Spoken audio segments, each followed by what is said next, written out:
At number 3, the formerly number 1 overall team, all aboard after that devastating. I mean, they didn't show up. That embarrassment that they had last week. They dropped down to number 3. Yet they still did have one first place vote, which I don't know that. Who did that? A member of the press is even in the. If they're paying attention to the league or not. That's just a flat out. Only thing I can say is that All Aboard sent the Amtrak over here with his own vote. Yeah, that's something I can assume. I don't know how that happened. He's cheating. Somebody point shaving. Yeah. Okay. We have Tar Heel Blue. They moved up with that solid victory. They moved up. I think there were 3 or 4 last week. They moved up to number 2, back to number 2. They got 2 first place votes. And hey, number 1 team in the league right now, according to the power rankings. I mean, big kudos. I believe he's number 1 overall as well. Yeah, he is. I mean, Team Wood, pause. I mean, hey, he's rolling right now. I mean, the only game he lost by 4 points to formerly known as Charlie Sheenan. Team Wood, congratulations. Congrats. I mean, you're doing your thing, son. Number 1 team overall. Keep it up. We'll see you pretty soon this season. All I can say is, Team Wood, I appreciate you. I've been getting a lot of calls from other GMs trying to get me on their team after they seen your record towards other teams and that standout victory that I had. So I'd just like to thank you for that. And I think that's going to be a perfect segue, right? Is it really? Yeah. It's a perfect segue. It's a perfect segue. Okay, well, that leads us directly into our 4th question with the guys. We just mentioned the power rankings, okay? Right. The power rankings are really indicative of where the playoffs are sitting right now. Maybe not so much at the bottom, but at the top, yes. Right. Right now, so this question is, which team that's currently in the playoffs won't make it into the playoffs at the end of the season? Good question. And that's kind of a double-layered question here because so we also want to know what team not in the playoffs. Right. Okay, do you think will be in the playoffs by come the end of the season? Okay. Well, I'll take on that question first. I'm going to roll with Tar Heel Blue. It's a tough. Don't take any offense, any guys. It was a tough pick, but I picked Tar Heel Blue. I feel like that he will begin to lose in this conference. He's got a tough conference over there. Not knocking anything. I still think the West is the best, but the East also has a tough conference. If you look at that, they have 3 teams that's over 600 points in their conference.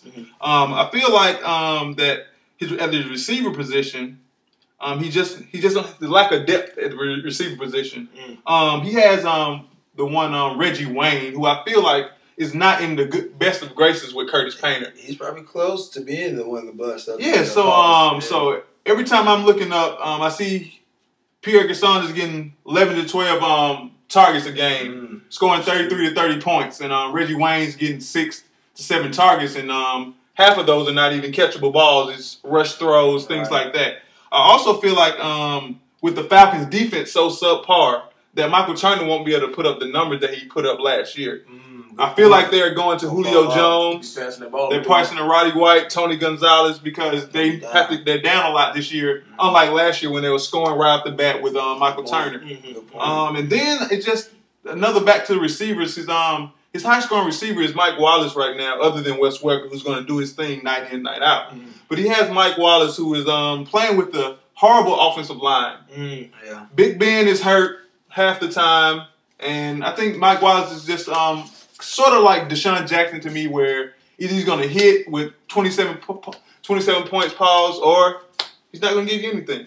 Yeah, I'm experiencing that right now. So that is my pick for who's not going to make it, and who I feel like, to go hand-in-hand with that, I feel like CJ2K in them is going to squeeze into that number 2 spot in the Western Division. I don't know about overtaking Team Wood, who I feel like is the best team right now. I feel like his team is just really with depth top to bottom. And like I said, when you getting Fred Jackson in the 10th round, nothing really more to say. And I think he has Dwayne Bowe, who is one of the top receivers in the league right now. Yeah. I appreciate that, formerly known as Charlie Sheen. I'll go right into mine. The team that I think is in and that the playoffs that I think could possibly be out, this might be a shocker to some. I'm going all aboard. It's not a shocker to me. I mean, earlier this week I posed in the chat, is this team baloney or filet? I'm not quite going to call him baloney, but I will give you guys this data. He is the number 5 in there's 4 teams to make the playoffs, guys. He's the 5th highest scoring team right now, okay? in the league. And also, his opponents have scored the 10th least amount of points. Mm-hmm. So what I'm basically saying to you is, I think anybody could be 4-1 with the schedule that he's had. Not necessarily the teams he's played, but the points that have been put up against him. I think, and he's only, in my opinion, I think the East Division is the best. I think he's only played all Western Division opponents until last week played Tar Heel Blue, and Tar Heel Blue beat his class last week. I mean, handily. He didn't even show up. I mean, he's talking on that Smith on the interview and didn't even show up.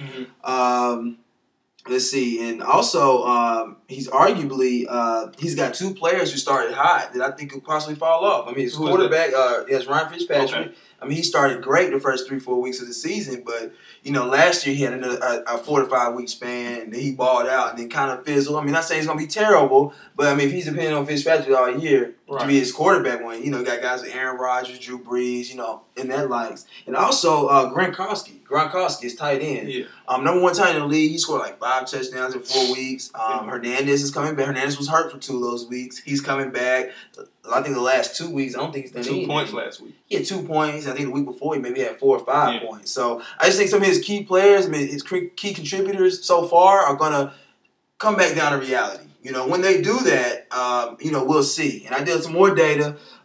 He has 8 top 10 players on his team, which that's quality for rankings. He has another 2 more who are in the top 30. He has 4 other players who are outside the top 30. And I think that goes to look at his depth. As the bye weeks start to come up, he's starting to play guys who are ranked 40 and 50, just hoping to have a good week. And I think that's going to be very key moving forward.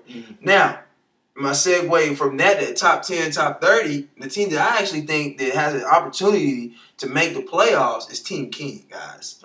Team King, I mean, he's kind of under the radar.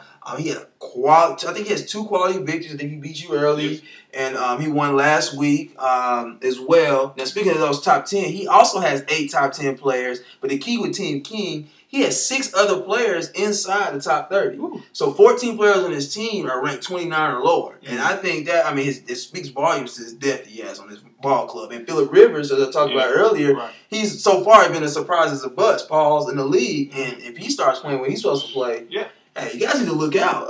But the only thing with Team King that could hurt him, he has a lot of injuries right now. I mean, he has Andre Johnson out, Julio Jones out, Tolbert's, he's on the bye, but he's, a little iffy. Hernandez has been out for a couple of weeks. If he can somehow hold ship with those, that guy's a force to be reckoned with. And word around in the rumor mill is he has no quarterback this week. So who's ever playing him needs to know that. I feel like Chargers are on the bye. Chargers on the bye, and Titans are on the bye. He picked up Mike Hasselbeck, so he's out looking for us. So I think that's going to hurt his depth also because he's going to have to drop somebody to pick up a quarterback. You can call me, son. I get in touch with you. I already called, so that's why I know that information. But Hendal, we're going to go to you in your picks. Well, seeing as though I'm the last person to answer these questions here, and you guys have highlighted some very valuable points and valid points. I have to agree with both of you in certain respects. Okay. I looked at the top 4 teams that are in the playoffs right now. Okay. Myself being one of those teams, and Team Wood being the top of those teams. Okay. I'm not gonna pick myself. Of course not. Okay. I am not gonna pick Woody because he's a lock. Okay. Right now, from what I'm saying. So who I'm going to pick? Okay. Right now this week is Tar Heel Who. Okay. I don't think Tar Heel Who is going to make the playoffs this year. Okay. I think he's in the playoffs now. He's had some solid performances week in and week out. But it's just something about his team that tells me, this is not going to be something that's going to be very sustainable. Right. He's got a solid team. He's putting up numbers every single week. But to me, I just feel like he's going to run into a buzzsaw with your guy Michael Turner, as you said earlier, and Mark Ingram being his 2 starting running backs. He's not going to be able to put up those types of numbers. Drew Brees passing the heck out of that football. Michael Turner's not going to be able to get the ball because, like you said, the defense is just putrid. Yeah. They're not going to be able to get the job done. Now, on his bench, he's got some talent in Ryan Grant and Brandon Jacobs. So he's going to have to be a match-up genius in order to be able to manage those roster spots, getting guys in the right spots in the right weeks to maximize his point potential. So to me, I think Tar Heel Who And hopefully you start to fall off that wagon this week when you come meet these smackers, boy. Just go ahead and pray. I'm rooting him out of there. He'll get rooted up. We got some 3-win teams looking to get in there. I'm duck walking on part of that. I'm definitely one of them. Okay, so Tar Heel who is my out of the playoffs team of the team this time around. Now, leading directly into who I think is going to make the playoffs this year, one of our co-hosts. He's right now he's outside of it, as we said. He's a sorry team, in my opinion, with CJ2K not putting up the type of points he wants to put up right now. But I feel like that CJ2K just finished his preseason football. Right. Okay. He just finished preseason football. He's getting his juices back, getting his legs back, and he's going to start toting that pill a little bit more. Matt Hasselbeck and those guys are moving that offense really well to me. And I think that's going to bode well for Chris Johnson. And I think him being his mainstay with Matthew Stafford at your quarterback spot, throwing to Megatron every week, man. I mean, it's Jesus. And one of the surprises of the season so far is Fred Jackson. He's on his team. He's no one running back in the league. So you got to kind of expect that he's going to continue to build each and every week and build into a team that you can look at the end of the season and say, hey, this guy's going to be right up at the top of those top 4 guys making it into the playoffs, contending for our annual inaugural championship at RSFFL Live. Right. Okay, so those are my 2. Well, I mean, guys, I think they were all solid. I mean, that was this week's Prego. No, not Prego. That was this week's Powerade. Prego. No, it's Prego. Prego was Power Rankings. Yeah. Yes, sir. It's this week Powerade's. Hey, what was it? Powerade's. Who's in, who's out? 4 questions with the guys. Yeah, 4 Powerade's, 4 questions with the guys. Sorry, guys, a new segment. Takes some getting used to. So what you just witnessed was. Powerade's 4 questions with the guys. And that's going to lead us right into 4 questions with the guys to our new segment. Not a new segment, but we finally got a new sponsor. FUBU called and said they didn't like the way we was portraying them, saying if we were wearing their clothing, what are we thinking? So they feel like how's it promoting us? So they backed out after 2 weeks. I mean, it's honest mistake. So it was a mistake. Yeah. So we went out. We called Hennessy, called us up, and we've been drinking it.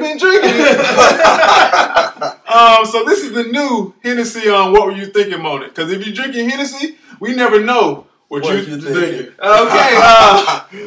So with what were you thinking moment of the week? We have 2 this week. Don't want to be that guy. The first goes out.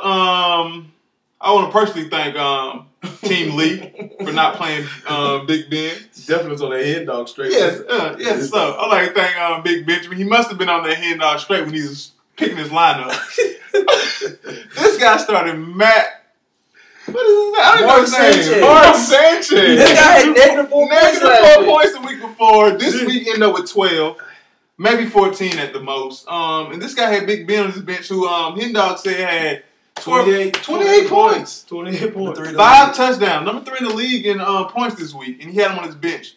With that Scorpio, we could have been tied and had the first tie of the inaugural season. Really? Of RSFFL Lives. Coach, come on now. So with that, 0-5.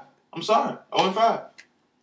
And now next, this guy, January Juggernaut. Jesus Christ. Who is this guy? I haven't heard Where him. is he? I don't even know who he is, first of all. I've never seen him, never heard him in any chat group. This guy makes one of the blockbuster trades of last week. Right.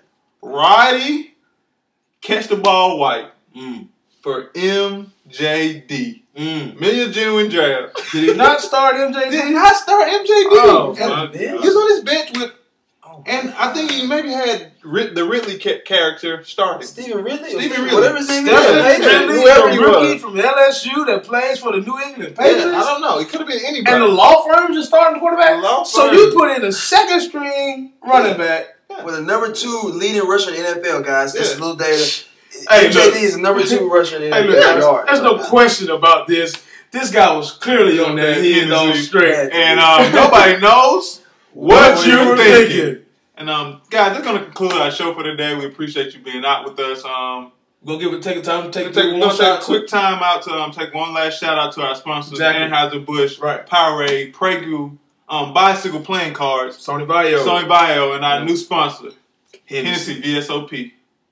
See you Signing guys. off. Guys TVs, next week. 5 rooms. See you next week, 5 guys. TVs, guys, in 5 different rooms. Okay, come get your viewing pleasure. Hey, all aboard. We're coming for you, buddy. Tar Heel who? Who? The Houston Who? Hustlers. Boy, you hustling backwards.